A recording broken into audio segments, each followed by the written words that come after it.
नमस्ते आंटी। नमस्ते, कैसे हो? मैं ठीक हूँ।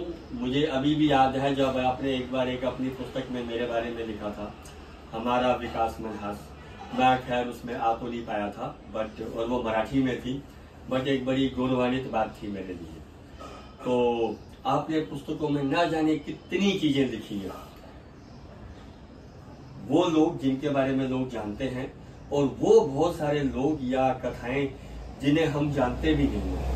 मैंने कई सारी चीजें तो जिंदगी में पहली बार आपसे सुनी, और पहली बार सुन के तो यकीन भी नहीं हुआ कि जो मैं सुन रहा हूँ ऐसा है भी या नहीं। फिर मैंने आपसे रिकन्फर्म किया, आप ऐसा ऐसा कुछ बोल रही हैं। फिर आपने थोड़े और फैक्ट्स के साथ मुझे वो चीज बताई। उनमें से एक फैक्ट आपने मुझे बताया था कि दुनिया का जो सबसे पहला एयरफोर्स का जो फाइटर एयरक्राफ्ट किसी मिशन पे जाता है और बम्बारमेंट करता है, वो एक इंडियन ओरिजिन पायलट ने किया था। Yes, sure. दो वो ब्रिटिश एयरफोर्स के लिए था, but the pilot was from that Indian origin. Yes. तो मैं बस अभी आपसे ये चाहूंगा कि आप मुझे बताएं कि वो कौन थे, कहाँ से थे, और थोड़ा बहुत जो उनका ये जो एपिसोड है ये आप बताएं। शॉर्ट में बताती हूँ, क्योंकि डिटेल में तो आप किताब में पढ़ेंगे। एक कोकण का छोटा सा विलेज, उसका एक लड़का दत्तात्रेय पटवर्धन। क्या दत्तात्रेय पटवर्धन क्या बात हो गई पता नहीं, फादर ने उसको घर से निकाल दिया।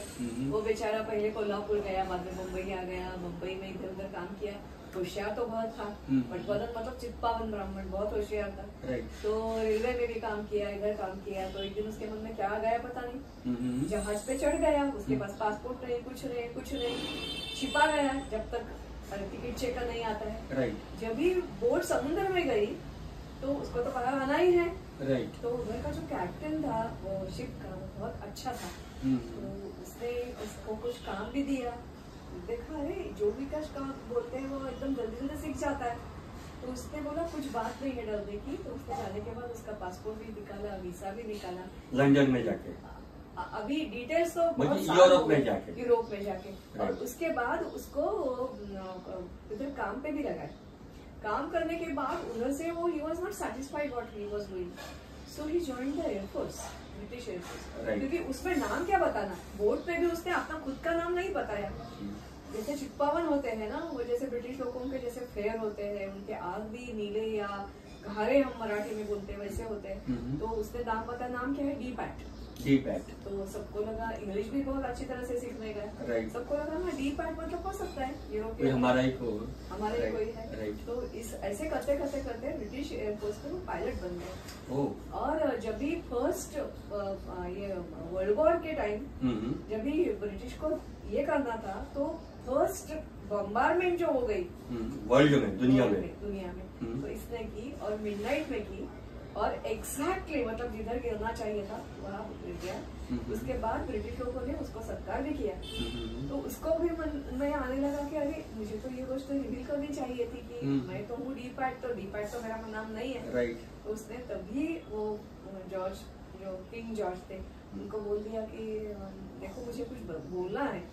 तो उसको लगा कि हो सकता है मुझे पनिशमेंट में हो जाएगी, रिमूव भी कर देंगे, क्या होगा। तो इसने सच बता दिया कि मैंने ऐसे कोकण का हूँ, ये मेरा नाम है और ये मेरी स्टोरी है। तो वो तो इसका सच्चा जो जान लिया, तो पनिशमेंट की तो बात ही छोड़ दो, उसको प्रमोशन दिया, तो पगार में सैलरी भी कर दी, और उसको इंडिया में भी पोस्टिंग के लिए भेज दिया। तो जब इंडिया में आ गया तभी बहुत सालों के बाद अपने गाँव गया, और उसके गांव जाने के बाद उसके पिताजी ने उसकी शादी भी कर दी बाद में। और रिटायरमेंट उधर फिर से वो ब्रिटेन गए। बाद में इंडिया में भी इधर के लड़कों को ट्रेन करके ब्रिटिश फौज में कैसे जाएंगे वो, उसके लिए भी उन्होंने काम किया, मतलब गवर्नमेंट की तरफ से काम किया। और बाद में वो सेटल तो इधर ही हो गए, इधर मतलब कोकण में नहीं, फिर उनका बम्बई में, नागपुर में हो गया शायद। जैसे मैं बोली वैसे थोड़ा सा हो सकता है, किताब में आपको एग्जैक्ट। उनका जो पोता है वो गोरेगांव में है, उसकी कुछ फैक्ट्री है। वो भी इंजीनियर वगैरह है। तो ऐसी कहानी है। तो सच बात तो ये है कि फर्स्ट बम्बारमेंट करने वाला यूरोपियन नहीं था, इंडियन था। दत्तात्रेय पटवर्धन, वो कोकण का था, रत्नागिरी। हाँ, छोटे से गांव से। सबसे बड़ी बात यह है कि उसके पिताजी ने उसको घर से निकाला था। निकालने के बाद जैसे बोलते हैं ना, अपना दिमाग, बुद्धिमत्ता, क्योंकि ऐसे ही देखो तिलक है, अगरकर है, कर्वेजी है, ये सारे कोकणस्थ चित्पावन ब्राह्मण है। Chitpavan Brahmin, we are having the then of government, we are very brainy, not only that but we can think of a future and very ambitious. Bajirao जो एक भी लड़ाई हारा नहीं है, वो भी वहीं से थे, वो भी कोकण का है, वो भी चित्पावन ही है। तो ऐसी सारी बात है। तो ये डीप है। मतलब ये जो आप किताब है वो किस किताब में हम ये बताएंगे? उसमें शौर्य करके 1, 2, 3, 4 पार्ट होंगे। उसमें पार्ट 4 में देखो, 4 में वो शायद कलर से लगता है, देखो। राइट। नहीं चलो ये मैं ऐसे देखो तो ये हाँ ये 4 है। 4 में शौर्य गाथा 4।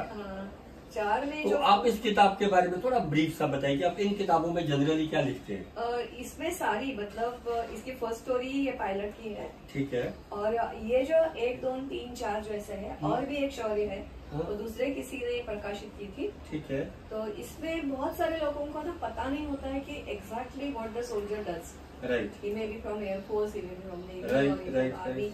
आर्मी में भी बहुत तरीके के काम होते हैं। तो I personally meet the people और उनकी स्टोरी जान देती हूँ। और उसके बाद I word it, and initially तो मैं उनको भेजती भी थी, वो ओके बोले क्योंकि लाइव पर्सन है और उसके ऊपर लिखना है, और बाद में ये डालती हूँ। और बात ऐसी हो गई कि और जो किताबें हैं वो ग्रंथालय प्रकाशित करती है, क्योंकि विवेकानंद केंद्र में जब विवेकानंद की जन्म शताब्दी हो गई तभी उनको कुछ किताबें पब्लिश करनी थी। तो उन्होंने मुझे बोला कि विवेकानंद के ऊपर में बोली नहीं, मैं विवेकानंद और ये शौर्य ऐसा मैं नहीं लिख सकती हूँ, क्योंकि इतना मेरा पढ़ाई ध्यान नहीं है विवेकानंद के ऊपर। क्योंकि मैं ऐसे बहुत लोगों को जानती हूँ कि जिन्होंने विवेकानंद को अपना आइडियल बनाया। तो बहुत सारे आर्मी के लोग तो ऐसे ही होते हैं जो नेशन फर्स्ट बोलते हैं, जो विवेकानंद बोलते थे। तो बस ऐसे तब। तो ये बुक्स तो ये मराठी में ही है सारी? अब तक तो मराठी में ही है। ओके। लोग मुझे पूछते हैं हिंदी में या इंग्लिश में क्यों नहीं। तो सारे तो नहीं, एक तो मेरा जो सियाचिन वाला है वो गुजराती में है। इसमें से कोई बुक है वो अंध लोगों के लिए है, वो इसमें है। और 71 वॉर की बहुत सारी स्टोरीज है, किताब भी है, तो उसका लेके इंग्लिश में भी आ रहा है, क्योंकि मैंने कभी ट्राई नहीं किया। तो चलो मैं सबको कहूँगा, आंटी ने बहुत सारी किताबें लिखी हैं, शौर्य गाथाएं, शौर्य कथाएं, वॉल्यूम 5 जो मैं अभी तक सुन रहा हूँ।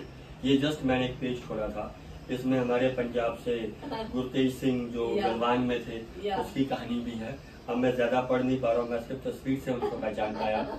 ये शौर्य गाथा है, और मैं चाहूँगा कि आंटी इनको आगे चल के इंग्लिश, हिंदी या बाकी जो लैंग्वेजेस हैं उसमें ट्रांसलेट करें। और अगर कोई आंटी को सामने से अप्रोच करना चाहे कि हम ट्रांसलेट करेंगे, ये करेंगे, they can connect with aunty to me. And second one thing जो मैं चीज़ कहूँगा, एटलीस्ट जो महाराष्ट्र में स्कूल्स हैं जो मराठी पढ़ सकते हैं, all the school should have at least one set of such books. Yes, there are 31 books. Right. एक से बाद एक बढ़कर स्टोरी है सब में। Right. तो अगर किसी स्कूल को ये आपकी किताब जैसे चाहिए हो, तो how can they get it? Those who are in Bombay, they can approach me. Right. और विवेकानंद केंद्र मराठी प्रकाशन विभाग, विवेकानंद केंद्र मराठी प्रकाशन विभाग, ये कहाँ पर है ऑफिस? ये पूना में है। पूना में है। तो ये सारी बुक इनके पास मिलती है। और जो बुक है वो अमेज़न पे भी है, bookganga.com पे भी है, और ग्रंथालय के ऑफिस पे जाए तो कंसेशन में वो देते हैं। राइट। तो मैं इतना ही कहूँगा, अगर किसी को ज्यादा समझ नहीं आया तो मुझे ही DM लिख लो, तो that time we can work around. But every school at least in Maharashtra, क्योंकि मराठी वही लोग पढ़ पाएंगे, they should have such books. And जो कुछ बुक्स हमारी इंग्लिश में हैं, उनको बाकी भी अगर कोई चाहे तो प्लीज कनेक्ट अस। जो लोग, वैसे हर कोई तो जानता ही है, Gore aunty is mother of captain Vinayak Vishnu Gore, who was killed in action fighting terrorist Pakistanis at LOC at Kupwara in 1995। और अगर मैं गलत ना कहूँ, he was the first from Bombay to sacrifice his life in Kashmir insurgency. तो ज्यादा बात नहीं करेंगे, वीडियो को यहीं पर रखेंगे। तो the very first bomber in the world is Indian Dattatreya Patwardhan, D PAT. Dattatreya, D PAT.